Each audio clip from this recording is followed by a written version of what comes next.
오늘은 열매 맺는 성도라는 제목을 가지고 함께 하나님의 말씀을 나누고자 합니다. 성경에 보면은 하나님과 하나님의 백성들에 관한 비유가 여러 가지 나오게 되죠.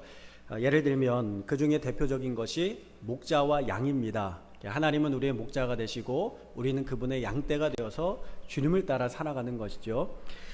여호와는 나의 목자시니 내게 부족함이 없으리로다. 이게 다윗이 고백했던 것처럼 하나님이 우리의 목자 되시는 것입니다.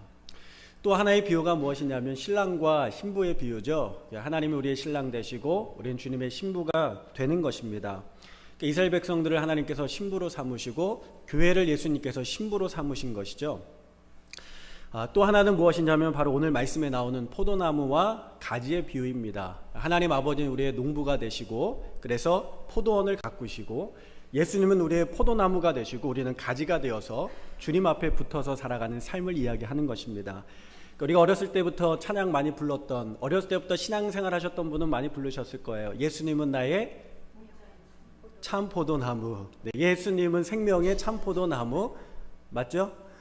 네, 맞죠? 네, 우리 교회학교, 네, 우리 전사님이 끄덕끄덕하면서 여러분, 예수님이 우리의 참 포도나무가 되어주시는 것이죠. 그리고 우리는 가지가 되어서 주님 앞에 붙어서 모든 영양분과 생명을 공급받는 그런 관계로 말씀을 하고 있는 것입니다. 여러분, 가지는요, 나무에 붙어 있을 때 영양분을 공급을 받게 됩니다. 그리고 그 받은 영양분으로 열매를 맺게 되는 것이죠. 이것이 바로 영적인 원리라는 것입니다. 우리가 전혀 다른 게 심겨진 것이 아니라 주님 앞에 연결되어 있을 때에, 주님 앞에 뿌리를 내리고 있을 때에, 주님 앞에 붙어 있을 때에 우리는 열매 맺는 삶을 살아가게 된다는 것을 보여주고 있는 줄로 믿습니다. 여러분, 예수님께 붙어 있을 때에 우리는 어떠한 축복이 있을까요? 첫 번째로, 그래서 열매 맺는 삶이 되는 줄로 믿습니다. 우리 5절의 말씀을 다 같이 함께 다시 한번 읽어보도록 하겠습니다. 우리 5절의 말씀입니다. 나는 포도나무요 너희는 가지라. 그가 내 안에 내가 그 안에 거하면 사람이 열매를 많이 맺나니 나를 떠나서는 너희가 아무것도 할 수 없음이라. 아멘.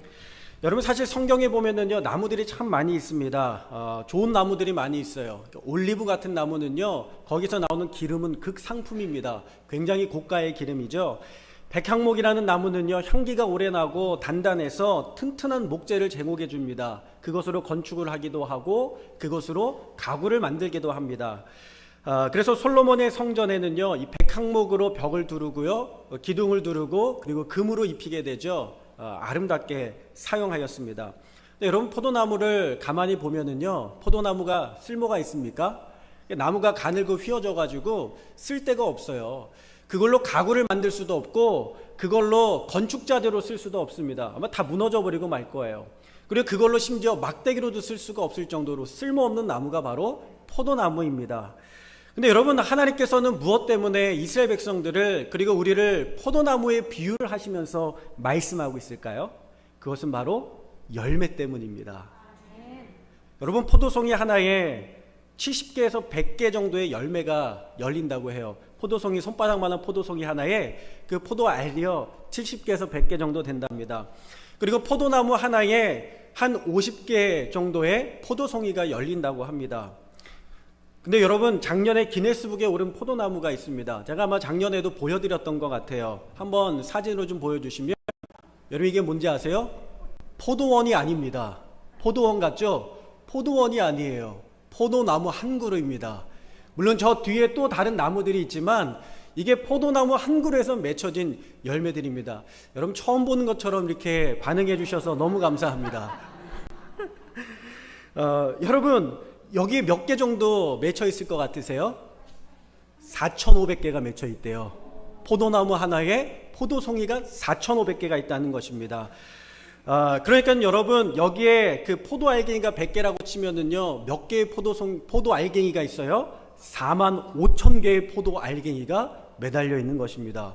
와, 놀랍죠? 이런 나무 집에 하나씩 오늘 집에 가셔서 심으시기 바랍니다. 여러분, 왜 하나님은요, 하나님의 백성들을 포도나무에 비유하는 것일까요? 그것은 바로 열매 때문이라고 말씀을 드렸죠. 30배, 60배, 100배의 열매를 넘어서서 여러분, 그 씨앗 하나가 45,000배의 열매를 맺게 된다는 것입니다. 더 놀라운 것은 여러분, 포도 알갱 하나 먹으면은 그 안에 씨가 몇 개씩 들어있어요? 뭐 2개, 3개, 4개씩 들어있지 않습니까? 평균으로 3개라고 친다면요, 여기에 몇 개의 씨앗이 들어있는 거예요? 13만 5천 개의 씨앗이 들어있는 거예요. 놀라지를 않으시는 것 같아요. 굉장하죠? 그 다음에 얼마나 기하급수적으로 늘어나겠습니까? 어떤 분이요, 굉장히 외로워가지고 토끼를 한 마리 입양해서 키웠습니다. 우리 장로님 댁에도 토끼가 있는 것으로 이렇게 키우고, 우리 장로님 가정에 몇 건데 토끼를 키우고 계시는데, 이 토끼가 번식력이 좋잖아요. 한 마리를 딱 키웠는데 너무 외로워 보여가지고 4마리의 친구를 더 데리고 와서 토끼를 키웠다는 거예요. 그럼 이 집에 1년 뒤에 어떻게 됐는지 아십니까? 토끼가요 200마리가 됐대요. 1년 뒤에. 그럼 토끼가 한 달이면 새끼를 낳죠. 그리고 그 새끼가 3개월이면 자라서 또 새끼를 낳을 수 있다는 것입니다. 그래서 1년 사이에 이 5마리의 토끼가 200마리의 토끼가 되어서 집안에 발을 딛고 다닐 수 없을 만큼 토끼가 많아지게 되었다는 것입니다. 여러분, 이것을 통해서 우리가 깨닫는 것이 있어요. 하나님께서는요, 이 땅 가운데 우리가 번성하고 축복하고 우리가 잘 자라고 우리가 형통하기를 원하신다는 것입니다. 하나님께서 아담과 하와를 만드시고 이렇게 축복하셨어요. 생육하고 번성하여 땅에 충만하라, 땅을 정복하라, 모든 생물을 다스려라. 줄여서 생번 땅 뭐죠? 네, 생번 충정다. 생번 충정다라고 할 수 있을 것 같아요. 생육하고 번성하여 땅에 충만하고 정복하고 다스리라는 것입니다. 여러분, 성경에 보면요, 하나님께서 복 주시는 장면이 굉장히 많이 나옵니다. 아브라함을 불러서 축복하시죠. 창세기 12장 2절 말씀에 보니까 내가 너에게 복을 주어 내 이름을 창대하게 하리니 너는 복의 근원이 될지라. 그리고 그의 재산과 가축들이 정말 하나님께서 복 주셔서 수많아져서 땅이 수용할 수 없을 만큼 많아져서 그의 조카와 함께 분리되게 되는 것이죠. 하나님은 야곱에게도 복 주셔서 그가요 집을 떠날 때 무일푼이었어요. 아무것도 가진 것이 없이 보찜 하나 메고 고향을 떠났던 그에게 하나님 축복해 주셔서 그가 돌아올 때 많은 자녀들과 많은 종들과 살 수 없는 가축들을 데리고 그가 고향으로 돌아오게 된 줄로 믿습니다. 더 놀라운 것은요, 솔로몬이 왕이 되어 하나님 앞에 기도할 때에 그가 어떻게 기도합니까? 하나님, 나에게 지혜를 주시옵소서, 듣는 귀를 주시옵소서, 그에 맡겨진 양떼들을 잘 돌보게 하여 주옵소서. 그렇게 하나님 앞에 기도하니까요, 하나님께서 감동을 받으셔서 뭐라고 말씀하시냐면, 내가 너의 기도를 듣고 감동했다. 너가 구하지도 않는 장수도 내가 주고, 너가 구하지도 않는 영광도 주고, 너가 구하지도 않는 부귀도 내가 너에게 주겠다. 하나님 억지로 솔로몬에게 부귀와 영광을 부어주신 줄로 믿습니다. 여러분, 여기서 부귀는요, 히브리어로 오쉐르라는 단어를 사용하는데, 이것은 말 그대로 재물입니다. 물질입니다. 그러니까 하나님이 대놓고 솔로몬에게 뭐라고 말씀하시냐면, 내가 너에게 물질을 줄 거야. 내가 너에게 황금을 줄 거야. 내가 너에게 재물을 줄 거야. 하나님 말씀하고 계신다는 거예요. 여러분, 오늘 저와 여러분에게도 동일하게 하나님 말씀하고 계신 줄로 믿습니다. 내가 오늘 너를 번성케 하고, 내가 오늘 번영케 하고, 창대하게 하고, 부귀와 영광을 주리라. 아멘 소리가 작으신 것 같아요. 아멘 하신 분들에게 하나님 부어주실 줄로 믿습니다. 아까 아멘 하신 분에게 부어주실 줄로 믿습니다. 여러분, 하나님 주시기를 원하시는 거예요. 우리가 물질을 하면 아주 속되다고 생각을 하잖아요. 믿음은 귀한 것이지만 여러분, 재물은 아주 속된 것이다, 그렇게 생각을 하며 살아갑니다. 그래서 부자는 천국에 못 들어간다고 생각합니다. 여러분, 그렇지 않습니다. 부자라고 천국에 못 들어가는 것이 아니라, 가난하고 하다고 해서 천국에 다 들어가는 것이 아니라, 천국에 들어가고 못 들어가고는 오직 주님의 주권이라는 것입니다. 부자든지 가난하든지 예수를 그리스도로 영접할 때 천국에 들어가게 되는 줄로 믿습니다. 그러니까 여러분, 부와 물질은요, 이것이 뭐 부자는 나쁜 것이고 가난한 것이 좋은 것이 아니라, 부와 물질은 하나님의 일을 감당하게 하기 위하여서 하나님께서 우리 가운데 주신 도구이다. 그런 믿음을 가지고, 분명한 목적을 가지고 사용할 때 하나님께서 부어주시는 줄로 믿습니다. 성경은요, 거부가 많이 나와요. 거절하는 거 말고 거부, 큰 부자가 많이 나옵니다. 성경에 보니까 욥이요, 굉장히 큰 부자였습니다. 그가 뭐 동물들이 7,000마리씩 되고 5,000마리씩 되고 굉장히 많은 가축들이 있었잖아요. 그는 나라의 또 요셉도 어떤 사람이냐면 그가 나중에 총리가 되어서 애굽의 총리가 되어서 나라의 곳간을 다스리는 관리하는 총리가 됩니다. 그리고 그 곳간을 자기의 마음대로 퍼줄 수 있는 권세와 능력이 있었어요. 그러니까 여러분 나라의 곳간을 나라의 재물을 가지고 있는 굉장한 권세와 굉장한 부를 그가 누리게 되는 것입니다. 여러분 그런데 가만히 생각해 보면 그들이 부자였던 것은요 그들이 창고의 개수나 그들의 통장의 잔고로 결정된 것이 아니었다는 사실입니다. 그들이 돈이 많아서 부자가 된 것이 아니라 재물은 부귀는 그냥 따라왔다라는 거예요. 하나님께서 주셨다는 것입니다. 그래서 잠언 22장 4절 말씀에 보면 겸손과 여호와를 경외함의 보상은 재물과 영광과 생명이다 말씀하고 있다는 거예요. 우리 한번 따라해 볼까요? 함께 다 같이 한번 읽어보겠습니다. 겸손과 여호와를 경외함의 보상은 재물과 영광과 생명이니라. 아멘. 여러분 하나님을 잘 섬겼더니 하나님을 경외했더니 하나님을 주인 삼았더니 하나님께서 부귀도 주시고 명예도 주시고 장수의 축복도 주시고 하나님께서 그 모든 것들을 더하여 주신 줄로 믿습니다. 그러니까 여러분 세상의 부귀와 영화는요 하나님의 일을 감당하는 자들에게 하나님께서 주시는 축복이라는 것을 깨달아야 될 줄로 믿습니다. 오늘 포도나무이신 예수님께 연결되는 것이 바로 이러한 것입니다. 우리 7절의 말씀을 다 같이 한번 읽어보겠습니다. 7절의 말씀 마지막 절이죠. 다 같이 읽겠습니다. 너희가 내 안에 거하고 내 말이 너희 안에 거하면 무엇이든지 원하는 대로 구하라. 그리하면 이루리라. 아멘. 여러분 여기 가만히 보니까요 주님의 말씀이 우리 안에 거한다. 이게 무슨 의미일까요? 우리의 심령에 우리의 중심에 우리의 목표에 우리의 목적에 예수님이 중심 되시고 예수님이 주인 되신다는 것입니다. 여러분 그렇게 살다 보니까 하는 모든 일들이 복되고 그렇게 살다 보니까 하는 모든 일들이 형통하고 하나님께서 채워주셔서 가득하고 넘치게 되는 역사가 있게 하신다는 것입니다. 여러분 이 비결을 가슴 가운데 새기고 돌아가실 수 있는 저와 여러분이 다 될 수 있기를 주님의 이름으로 축원합니다. 두 번째로 오늘 포도나무의 비결은요 우리의 신분의 변화가 생긴다는 것을 의미하는 거예요. 아담과 하와가 범죄한 이유로 인류는 에덴 동산에서 쫓겨나게 됩니다. 여러분 쫓겨나면서요 가장 큰 문제가 무엇이냐면 생명이신 하나님과 분리되었다는 거예요. 끊어졌다는 거예요. 하나님의 생명에서 끊어졌다는 것입니다. 근데 그들은 그것이 얼마나 큰 문제인지 알지 못했거든요. 근데 아담의 아들 중에 그 가인이 아벨을 죽이고 나서 사랑하는 아벨을 잃어버리고 나서 그리고 나서 그 다음에 얻은 자식이 셋입니다. 셋이라는 이름을 지어주었어요. 그리고 그 셋이라는 아들이 또 자식을 낳았을 때 그 이름을 에노스라고 이름을 붙이는데 여러분 에노스가 세상에 나왔을 때 성경은 뭐라고 이야기하고 있냐면 그제서야 사람들이 하나님을 찾기 시작했다 이렇게 이야기하고 있어요. 여러분 왜 그 시대에 사람들이 하나님을 찾기 시작했을까요? 그들이 깨닫게 된 거예요. 인간이 죽을 수밖에 없는 존재구나. 하나님 없이는 우리가 죽을 수밖에 없구나. 그것을 그제서야 깨닫게 되었다는 것입니다. 여러분 성경은요 700살, 800살, 900살 당시에 노아의 홍수 이전에 900살 이렇게 살았다고 기록을 하고 있잖아요. 900년을 살고 나면서 그들이 깨달은 거예요. 하나님과 분리되어서 우리는 죽게 되는구나. 그것을 그들이 비로소 깨닫고 하나님을 찾기 시작했다는 것입니다. 여러분 그런데 오늘 예수님 자신은 뭐라고 말씀하시냐면 포도나무라고 말씀을 하세요. 우리는 가지라고 말씀을 하십니다. 생명을 잃어버린 인생, 생명을 잃어버렸던 인생, 뿌리가 잘려진 인생의 우리를요 어디에다 접붙여 주셨어요? 생명이신 나무에 접붙여 주신 거예요. 그러니까 우리가 다시 살아나게 되는 줄로 믿습니다. 때로는 이 가지가요 부족하고 연약하고 쓸모없고 정말 보잘것없는 그 개복숭아와 같은 그런 나무를요 좋은 복숭아 나무에 연결하면은 좋은 열매가 맺혀지는 것처럼 이 가지가 쓸모없는 가지였지만 이 생명이신 포도나무이신 예수님에게 접붙임을 받으니까요 생명의 열매, 복된 열매, 극상품의 포도의 열매를 맺게 되는 줄로 믿습니다.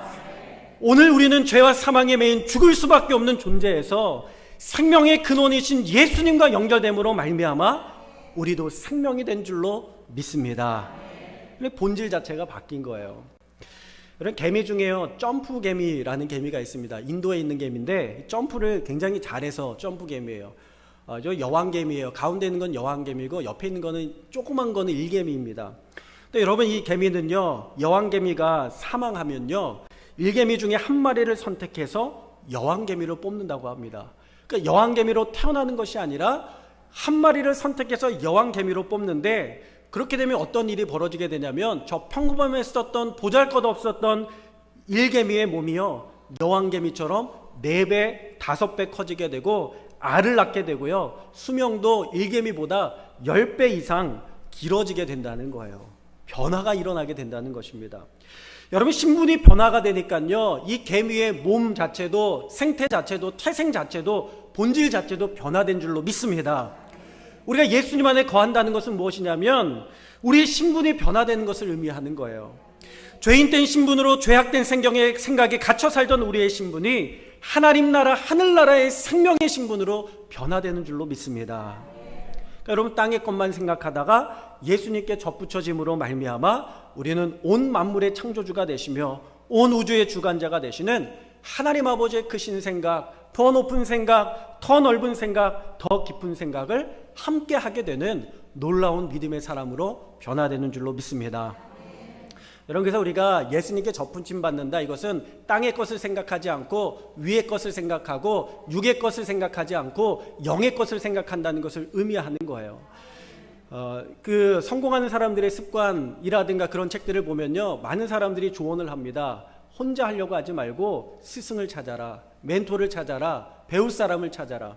그 배울 사람을 찾으면요, 스승을 찾으면 스승이 평생 동안 그 깨달으면서 몸으로 경험하고 실패하면서 깨달았던 인생의 경험들을요, 6개월에서 1년이면 배울 수 있다는 거예요.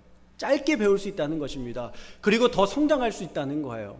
여러분, 우리가 성경의 말씀을 읽으면서 누구의 지식을 배웁니까? 하나님의 지식을 배우고 하나님의 경험을 배우고 하나님의 생각을 깨달으면서 우리는 육의 것을 넘어서서 영적인 것, 온 세상의 우주의 생각을 감당하는 하나님의 생각을 배우는 큰 사람으로 변화되는 줄로 믿습니다.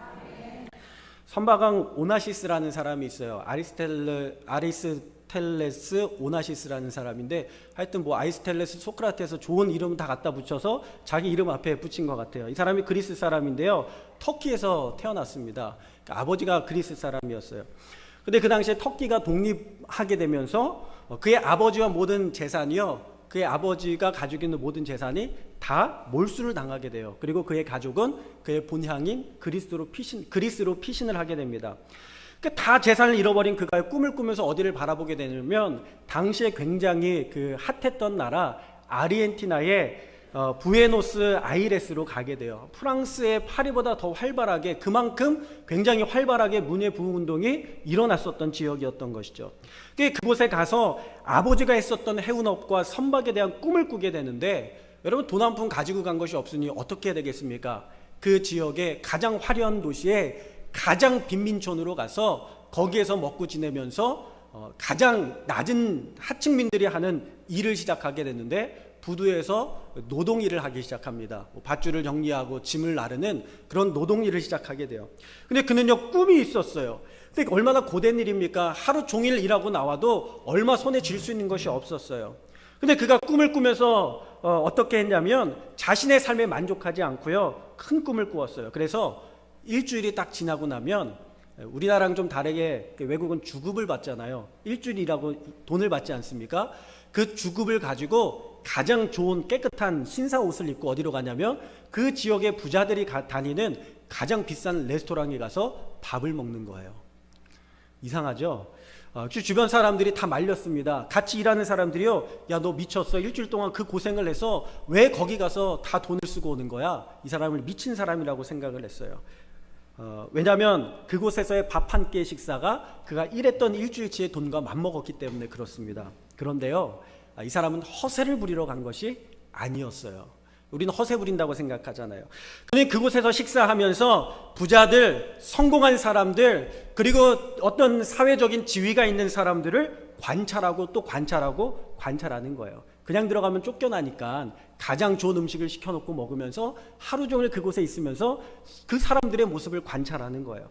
그 관찰하면서 그들의 생각을 배우고, 그들의 말투를 배우고, 그들의 대화를 배우고, 그들의 무슨 이야기를 가지고 대화하는지를 배우고, 그들의 옷차림을 배우고, 그들의 모든 관심사들을 다 유심하게 관찰을 하면서 배우기 시작합니다.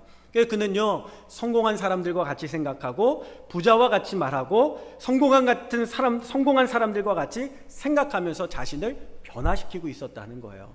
그가 결국에 어떻게 되었을까요?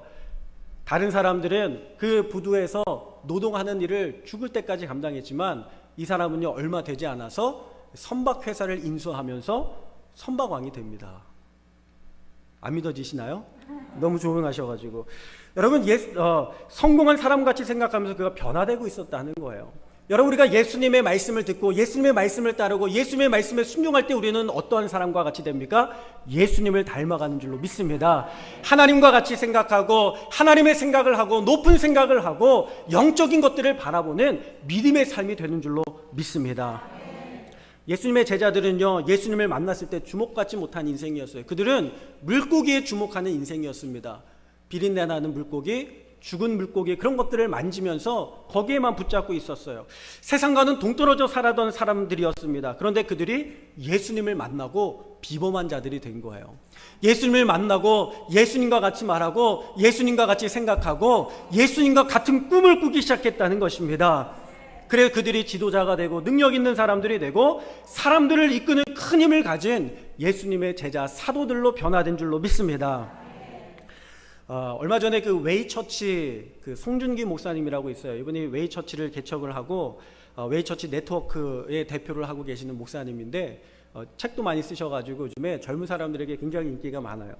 근데 그 목사님께서 최근에 한 2년 동안 고민을 하면서 책을 쓰셨는데 책의 제목이 뭐냐면 하나님은 내게 재물 얻을 능력을 주셨다 라는 책이에요. 그 책에서 이 목사님이 이렇게 이야기를 합니다. 부자가 되기 위해서 99%의 사람들은 돈을 많이 벌 방법을 찾습니다.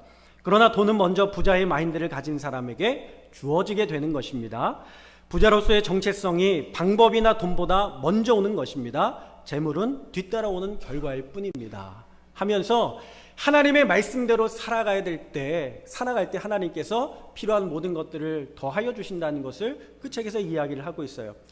2006년에 좀 한참 지난 이야기이긴 하지만 포브스지에 한 사람이 이름이 올라가게 되는데 바로 중국의 태양전지 회사 썬텍의 수정룽이라는 회사가 올라가게 됩니다. 이 사람이 그 당시에, 지금은 다른 사람, 알리바바나 이런 사람이 마윈이 부자가 됐지만 그 당시에 이 사람이 미국의 부자 랭킹 1위였다는 거예요.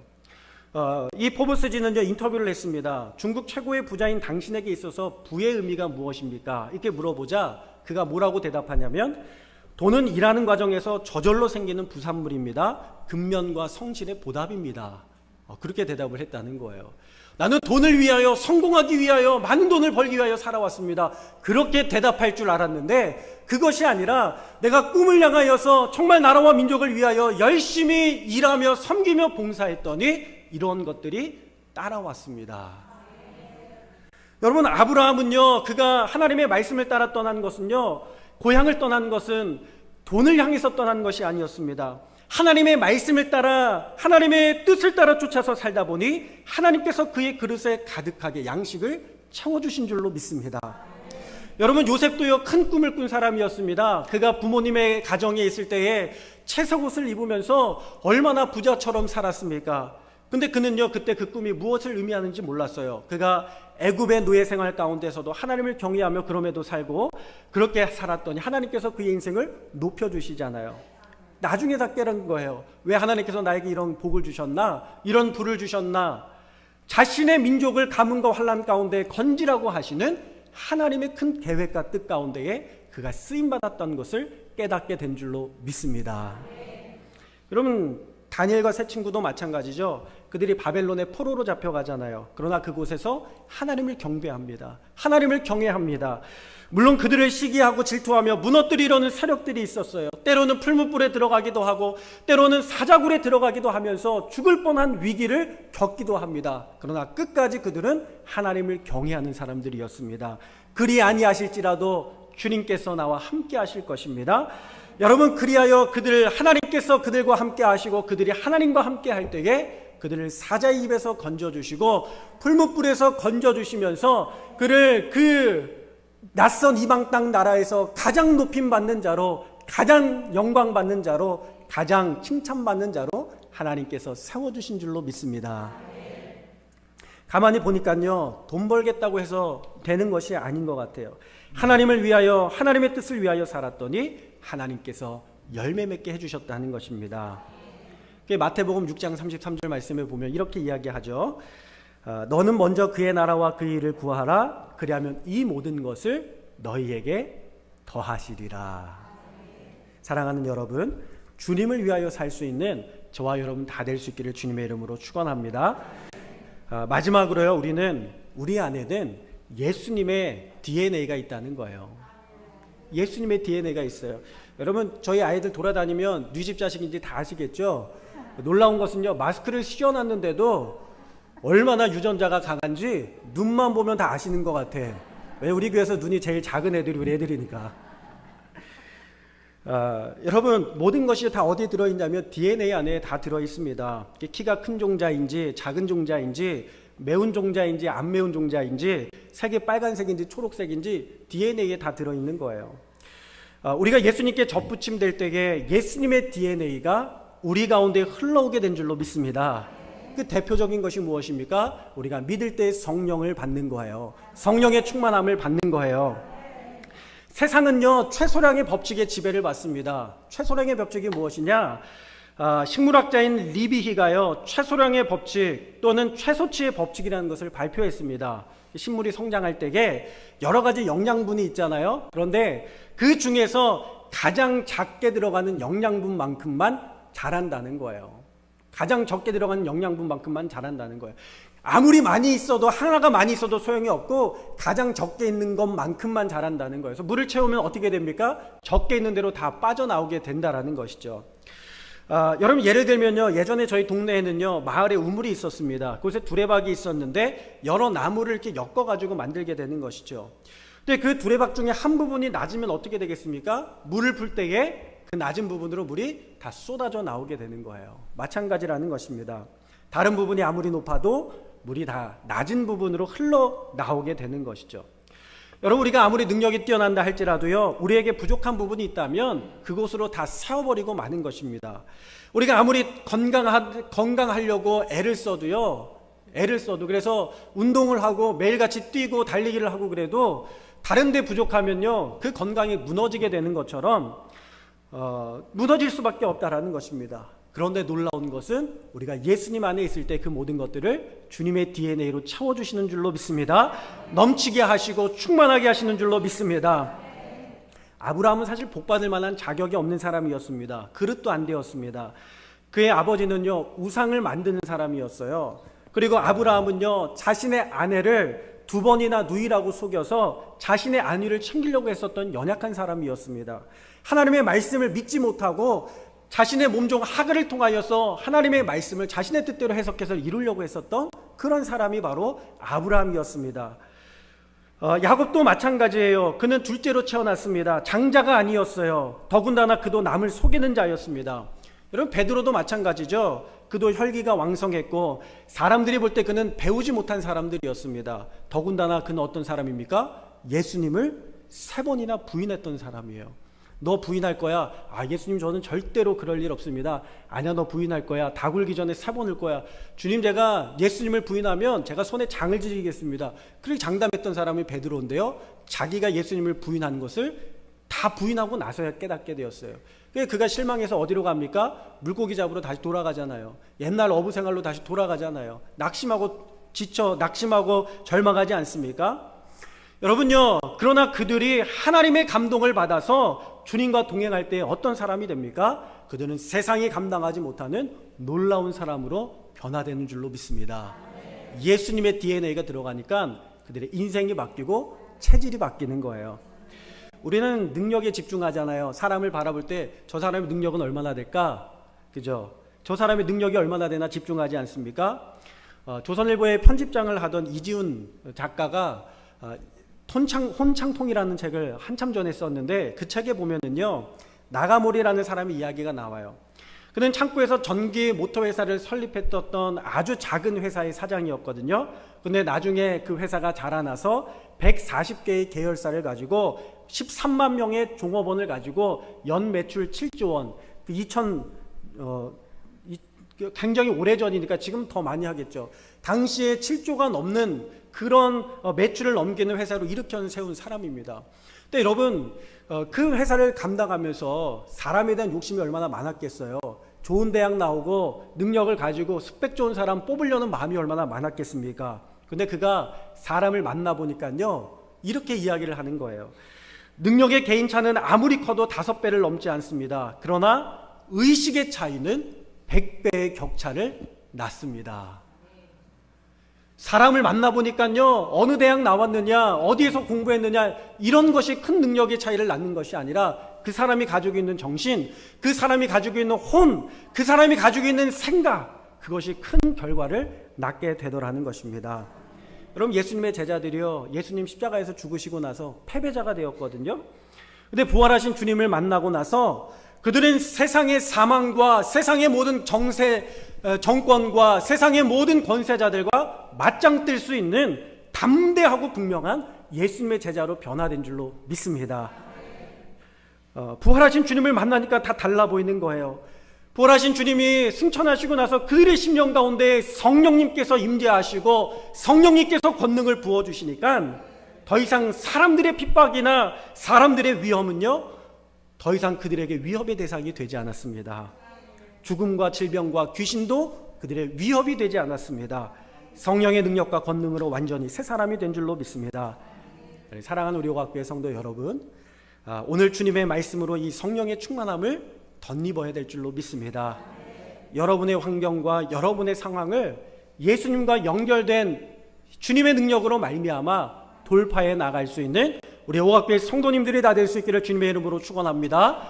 그때 귀한 삶의 놀라운 삶의 열매들이 저와 여러분의 삶에 30배, 60배, 100배, 1000배, 10,000배로 열매 맺게 될 줄로 믿습니다.